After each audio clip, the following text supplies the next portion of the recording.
56 years old. God love her. And Mother Fletcher, who's 67 years old. And her brother Van Ellis, who's 100 years old. And he looks like he's 60. Thank you for spending so much time with me. I really mean it. It was a great honor, a genuine honor. You are the three known remaining survivors of a story seen in the mirror dimly, but no longer. Now your story will be known in full view. The events we speak of today took place 100 years ago, and yet I'm the first president in 100 years ever to come to Tulsa. And I say that not as a compliment about me, but to think about it. 100 years and the first president to be here during that entire time. And in this place, in this ground, to acknowledge the truth of what took place here. For much too long, the history of what took place here was told in silence, cloaked in darkness. But just because history is silent, it doesn't mean that it did not take place. And while darkness can hide much, it erases nothing. It erases nothing. Some injustices are so heinous, so horrific, so grievous, they can't be buried, no matter how hard people try. And so it is here. Only with truth can come healing and justice and repair. Only with truth, facing it. But that isn't enough. First, we have to see, hear, and give respect to Mother Randall, Mother Fletcher, and Mr. Van Ellis.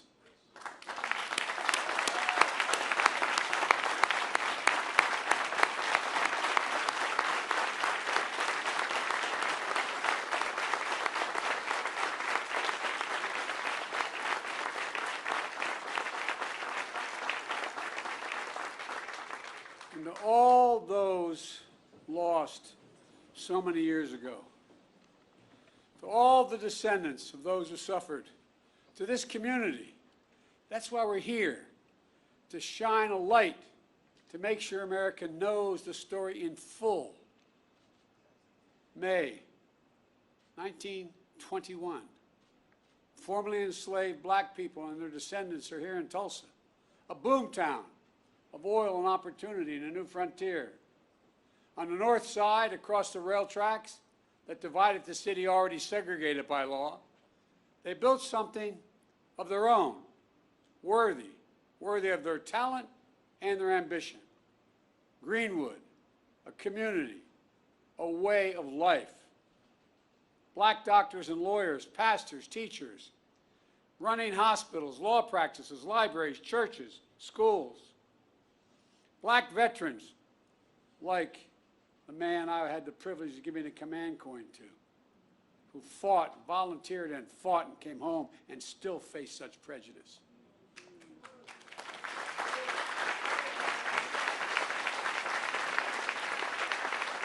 Veterans have been back a few years helping after winning the First World War, building a new life back home with pride and confidence.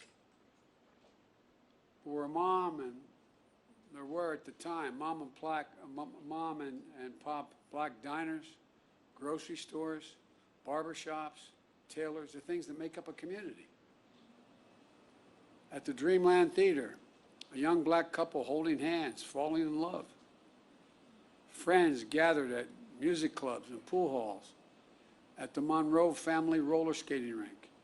Visitors staying in hotels like the Stratford. All around, black pride shared by the professional class and the working class, who lived together side by side for blocks on end.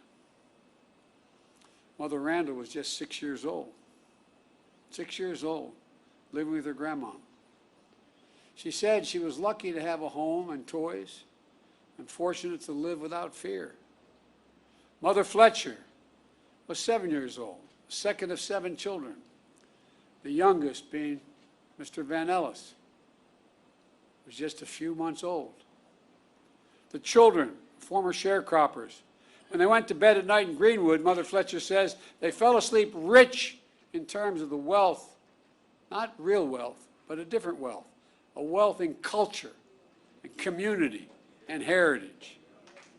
But one night changed everything. Everything changed. While Greenwood was a community to itself, it was not separated from the outside.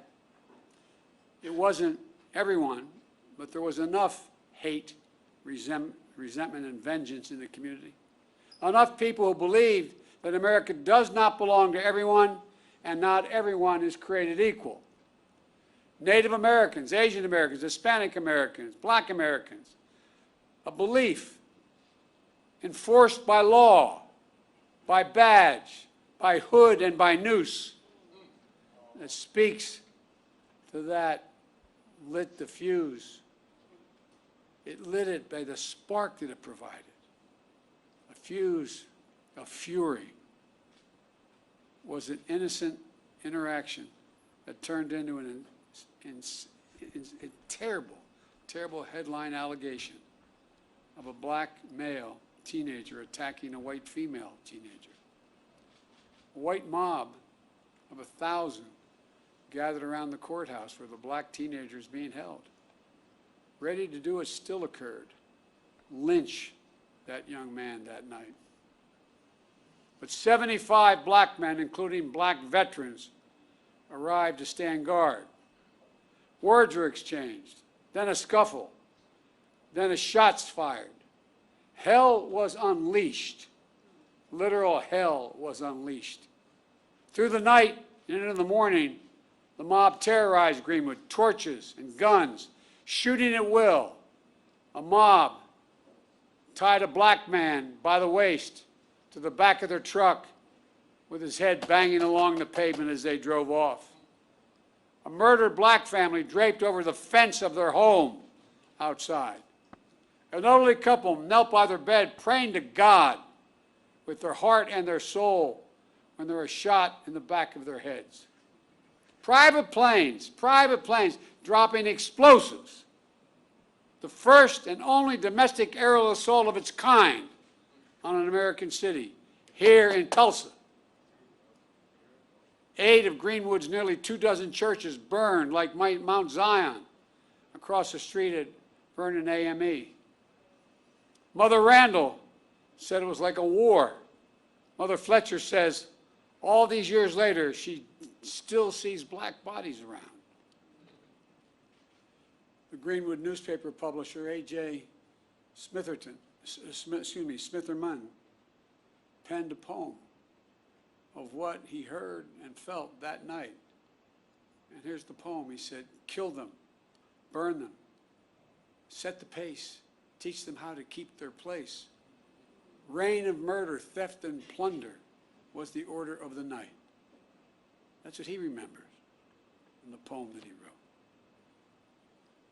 100 years ago, at this hour, on this first day of June, smoke darkened the Tulsa sky, rising from 35 blocks of Greenwood that were left in ash and ember, raised in rubble. Less than 24 hours, 1,100 black homes and businesses were lost. Insurance companies, they had insurance, many of them, rejected claims of damage. 10,000 people were left destitute and homeless, placed in internment camps. As I was told today, they were told, don't you mention you were ever in a camp, or we'll come and get you. That's what survivors told me. Yet no arrests of the mob were made, none. No proper accounting of the dead. The death toll records by local officials said there were 36 people. That's all, 36 people. Based on studies, records, and accounts, the likelihood, the likely number is much more in the multiple of hundreds. Untold bodies dumped into mass graves. Families who at a time waited for hours and days to know the fate of their loved ones are now descendants who have gone 100 years without closure. But you know, as we speak, the process of exhuming the unmarked graves has started. And at this moment, I'd like to pause for a moment of silence for the fathers, the mothers, the sisters, sons and daughters, friends of God and Greenwood. They deserve the dignity and they deserve our respect. May their souls rest in peace.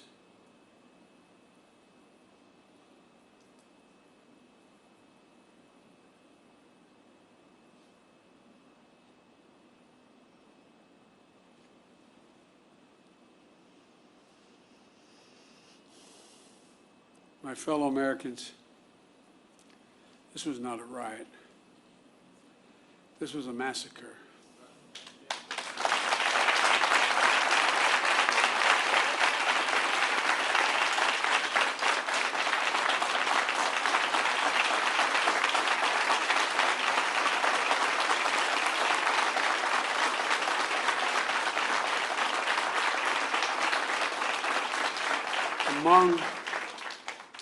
Among the worst in our history, but not the only one. And for too long, forgotten by our history. As soon as it happened, there was a clear effort to erase it from our memory, our collective memories, from the news and everyday conversations. For a long time, schools in Tulsa didn't even teach it, let alone schools elsewhere. And most people didn't realize that a century ago, the second Ku Klux Klan had been founded. The second Ku Klux Klan had been founded. A friend of mine, John Meacham, I'd written when I said I was running to restore the soul of America. He wrote a book called The Soul of America, not because of what I said. And there's a picture about page 160 in the book showing over 30,000 Ku Klux Klan members in full regalia, Reverend, pointed hats, the robes, marching down Pennsylvania Avenue in Washington, D.C., Jesse, you know all about this. Washington, D.C. If my memory is correct, there were 37 members of the House of Representatives who were open members of the Klan. There were 5, if I'm not mistaken, could have been 7, I think it was 5 members of the United States Senate, open members of the Klan. Multiple governors were open members of the Klan. Most people didn't realize that a century ago the Klan was founded just 6 years before the horrific destruction here in Tulsa.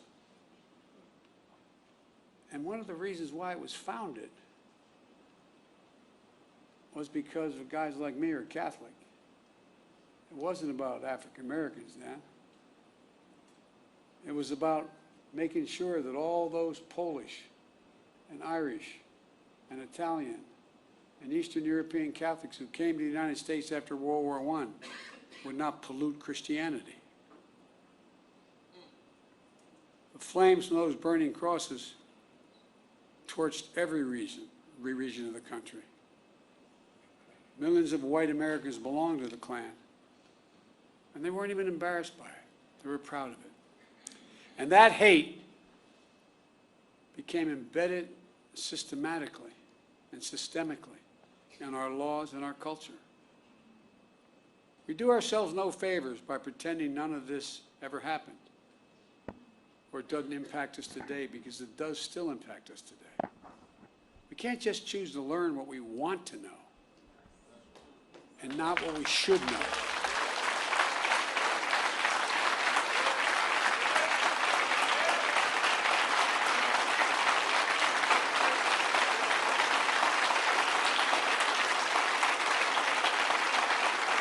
We should know the good, the bad, everything.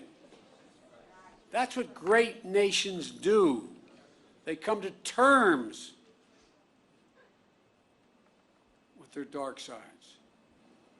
And we're a great nation. The only way to build a common ground is to truly repair and to rebuild. I come here to help fill the silence, because in silence, wounds deepen. And only, as painful as it is, only in remembrance do wounds heal. We just have to choose to remember. We memorialize what happened here in Tulsa, so it can't be erased. We know here, in this hallowed place, we simply can't bury pain and trauma forever. And at some point, there'll be a reckoning, an inflection point, like we're facing right now as a nation. What many people hadn't seen before or simply refused to see cannot be ignored any longer. You see it in so many places. And there's greater recognition that for too long we've allowed a narrowed, cramped view of the promise of this nation to fester. The view that America is a zero-sum game where there's only one winner. If you succeed, I fail. If you get ahead, I fall behind. If you get a job, I lose mine. And maybe worst of all, if I hold you down, I lift myself up.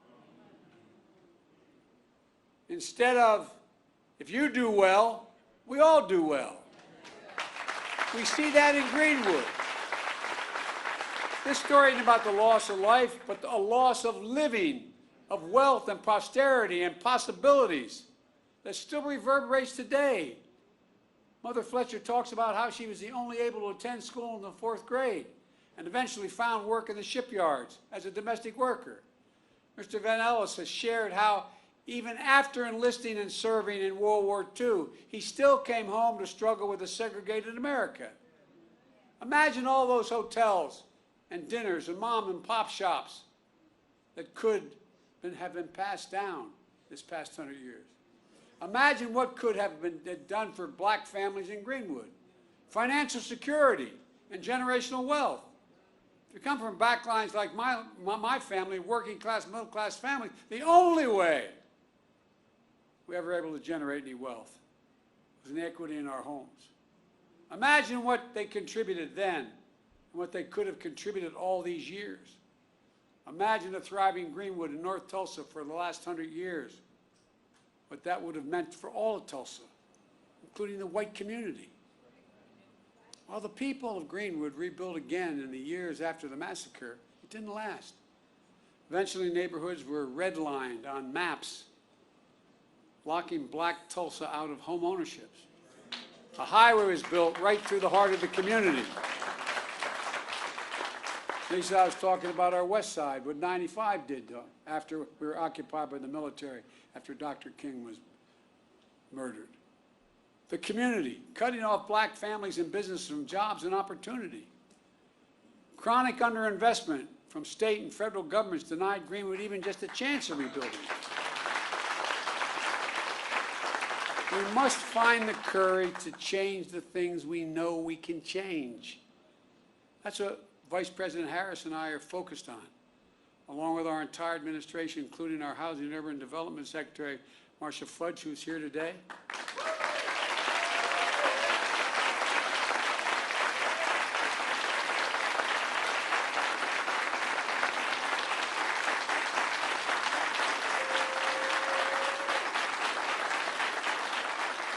Because today we're announcing 2 expanded efforts targeted toward black wealth creation that will also help the entire community.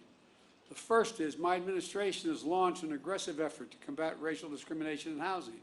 That includes everything from redlining to the cruel fact that a home owned by a black family is too often appraised at a lower value than a similar home owned by a white family.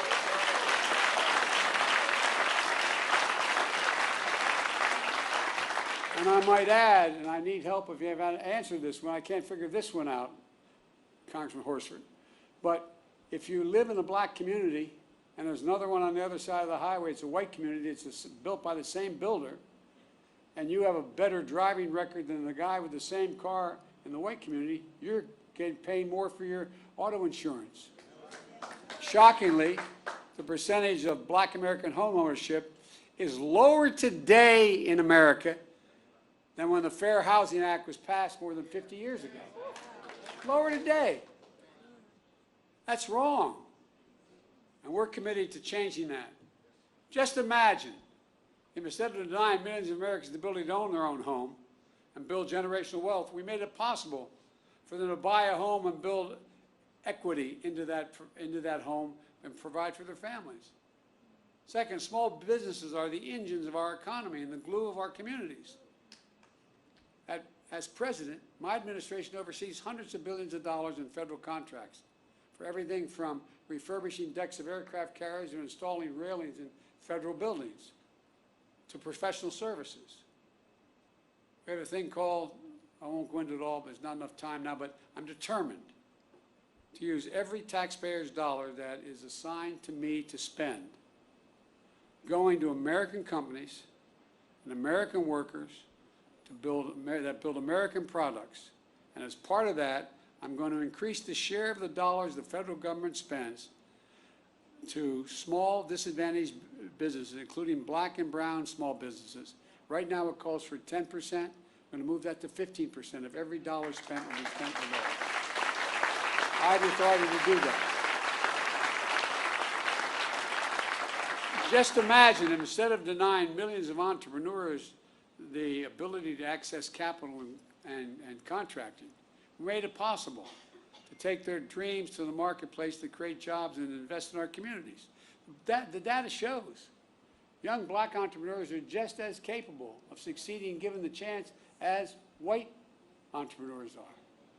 But they don't have lawyers, they don't have accountants, but they have great ideas. Does anyone doubt this whole nation would be better off from the investments those people make? And I promise you, that's why I set up this National Small Business Administration that's much broader, because they're going to get those loans. Instead of consigning millions of American children to under-resourced schools, let's get each and every child 3 and 4 years old access to school, not daycare, school.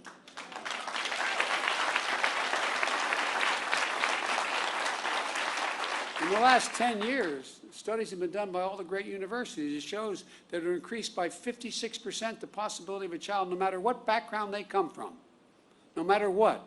If they start school at 3 years old, they have a 56% chance of going all through all 12 years without any trouble and being able to do well.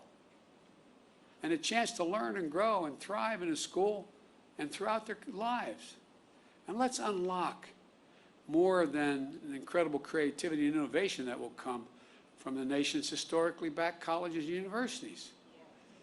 You know, I have a $5 billion a year program giving them the resources to invest in research centers and laboratories in high-demand fields to compete for good-paying jobs in industries of the future like cybersecurity. The reason why they don't, their students are equally able to learn as well and get the good-paying jobs that start at $90,000 and $100,000.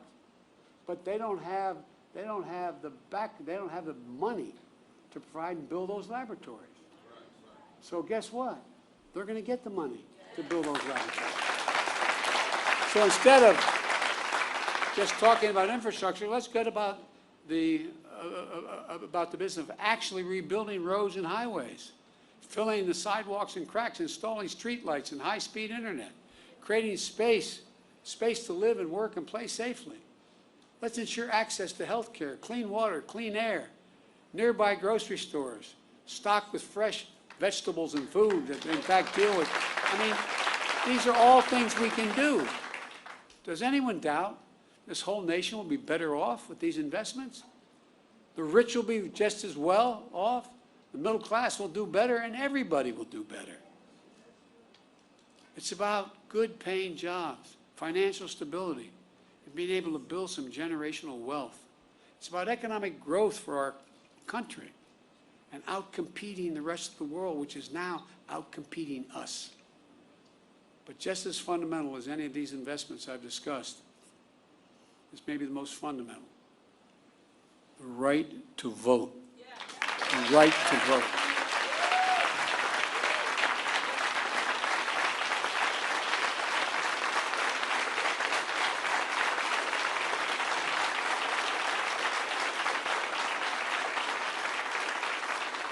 A lot of the members of the Black Caucus knew John Lewis better than I did, but I knew him.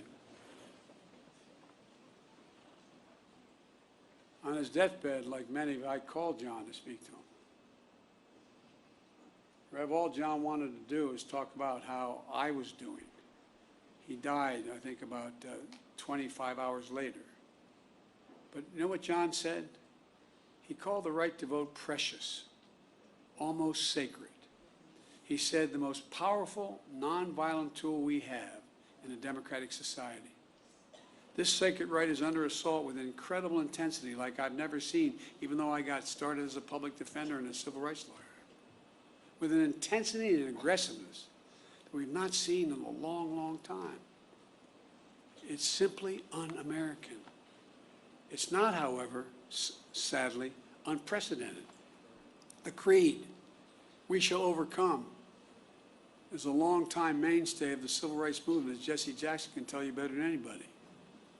The obstacle to progress that have to be overcome are a constant challenge. We saw it in the 60s, but with the current assault, it's not just an echo of a distant history.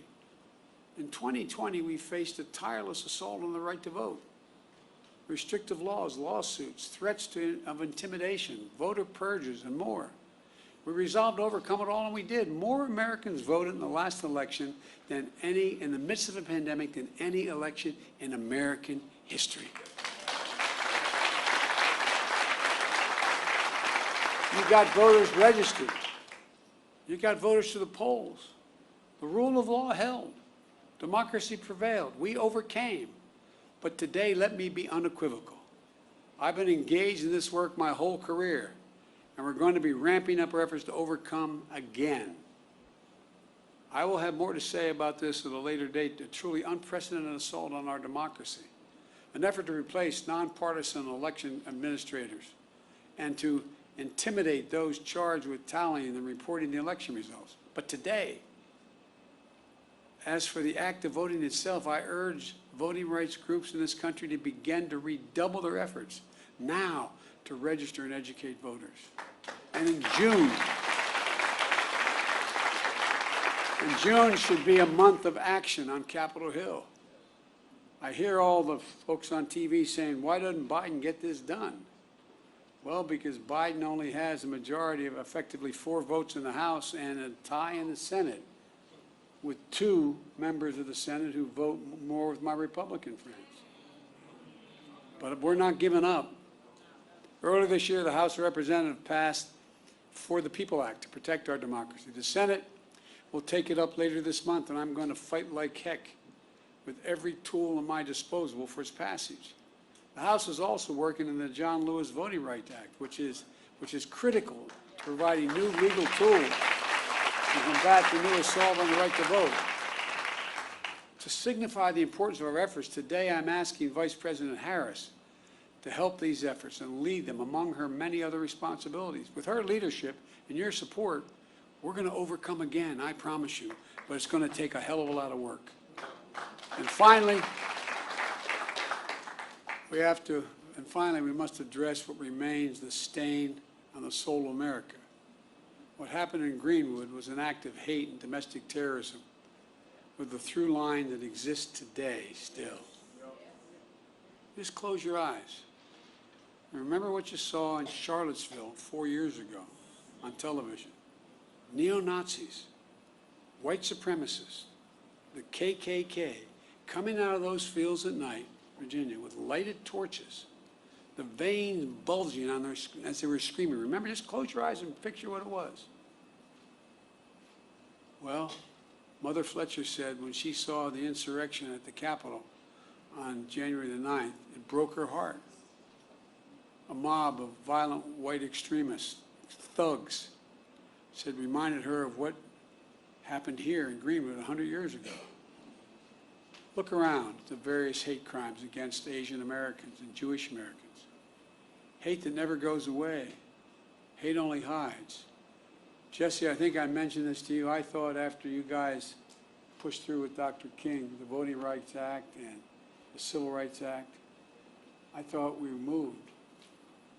What I didn't realize, I thought we had made enormous progress, and I was so proud to be a little part of it. But you know what, Rev? I didn't realize hate's never defeated. It only hides. It hides. And given a little bit of oxygen, just a little bit of oxygen by its leaders, it comes out of there from under the rock like it was happening again, as if it never went away. And so, folks, we must not give hate a safe harbor. As I said in my address to the joint session of Congress, according to the intelligence community, terrorism from white supremacy is the most lethal threat to the homeland today. Not ISIS, not Al-Qaeda, white supremacists. That's not me. That's the intelligence community under both Trump and under my administration. 2 weeks ago, I signed into law the COVID-19 Hate Crimes Act, which the House had passed, and the Senate. My administration will soon lay out our broader strategy to counter domestic terrorism and the violence driven by the most heinous hate crimes and other forms of bigotry. But I'm going to close where I started. To Mother Randall, Mother Fletcher, Mr. Van Ellis, to the descendants, and to all survivors, thank you. Thank you for giving me the honor of being able to spend some time with you earlier today. Thank you for your courage. Thank you for your commitment. And thank your children and your grandchildren and your uncle and your nieces and your nephews. To see and learn from you is a gift, a genuine gift.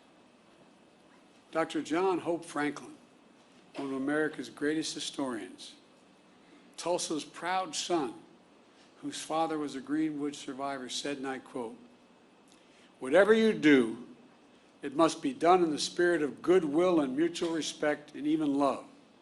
How else can we overcome the past and be worthy of our forebears and face the future with confidence and with hope?" On this sacred and solemn day, may we find that distinctly Greenwood spirit that defines the American spirit, a spirit that gives me so much confidence and hope for the future, that helps us see face to face, a spirit that helps us know fully who we are and who we can be as a people and as a nation. I've never been more optimistic about the future than I am today. I mean that. The reason is because of this new generation of young people. They're the best educated. They're the least prejudiced. They're the most open generation in American history. And although I have no scientific basis for what I'm about to say, but those of you who are over 50, how often did you ever see advertisements on television with black and white couples? Not a joke. I challenge you, find today, when you turn on the stations, sit on one station for 2 hours, and I don't know how many commercials you'll see, lay 8 to 5. 2 to 3 out of 5 have mixed race couples in them. That's not by accident. They're selling soap, man. Not a joke. Remember old Pat Caddell used to say, you want to know what's happening in American culture? Watch advertising. Because they want to sell what they have. We have hope. And folks like you, honey, I really mean it. We have hope. But we've got to give them support. We have got to give them the backbone to do what we know has to be done. Because I doubt whether any of you would be here if you didn't care deeply about this. You're sure the devil didn't come to hear me speak. But I really mean it. I really mean it. Let's not give up, man. Let's not give up. as the old saying goes, hope springs eternal. I know we've talked a lot about famous people, but my colleagues in the Senate used to always kid me because I was always quoting Irish poets. They think I did it because I'm Irish. They think I did it because, as we Irish, we have a little chip on our shoulder, a little bit sometimes. That's not why I did it. I did it because they're the best poets in the world. You can smile, it's okay, it's true. There was a famous poet who wrote a poem called The Curate Troy, Seamus Heaney. And there's a stanza in it that I think is the definition of what I think should be our call today for young people. He said, history teaches us not to hope on this side of the grave, but then, once in a lifetime, that longed-for tidal wave of justice rises up, and hope and history rhyme. Let's make it rhyme. Thank you.